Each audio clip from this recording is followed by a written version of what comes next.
bawal ang plastic sa La Loma Cemetery sa Caloocan City. At kung ayaw mapagod sa pagpunta sa bibisitahing puntod, meron namang masasakyang tricycle papasok ng sementeryo.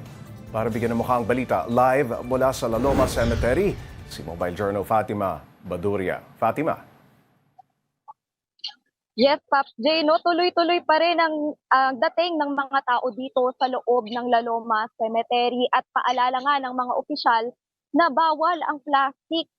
Dito nga makikita natin, nandito tayo ngayon sa may entrance na malapit sa Rizal Avenue Extension at dito sa bahaging ito, makikita natin no, dito nagche-check ang mga opisyal at dito tinitignan ang mga gamit ng mga dadating kung meron ba silang mga dalang plastic at kapag meron nga ay ipapatapon yan dito, no? Kasi sa katunayan, pati yung mga dala nilang bulaklak na may balot na plastic ay pinapatanggal din at pinapatapon din dito.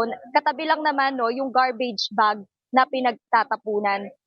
At bukod sa plastic, no, kinukumpiska rin dito ang matatalim na bagay, lighter, pabango, pintura at hindi rin pinapapasok ang mga may alagang hayop.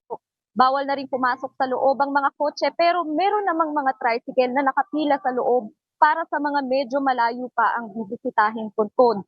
Nasa 50 to 100 pesos naman ang pamasahe sa tricycle sa loob ng sementeryo, depende kung gaano kalayo. Kapag mula gate 1, yung malapit sa Rizal Avenue Extension, hanggang gate 3 na nasa C3 naman, aabot na ng 100 pesos ang pamasahe.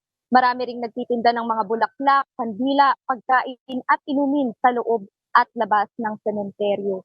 Pops J, naka-estasyon din dito sa labas ang mga pulis na nagmo-monitor ng sitwasyon dito at sa ngayon naman ay wala pa naman daw nauulat na hindi magandang pangyayari sa loob at paligid ng sementeryo, Pops J. Maraming salamat, Mobile Journal Fatima Baduria.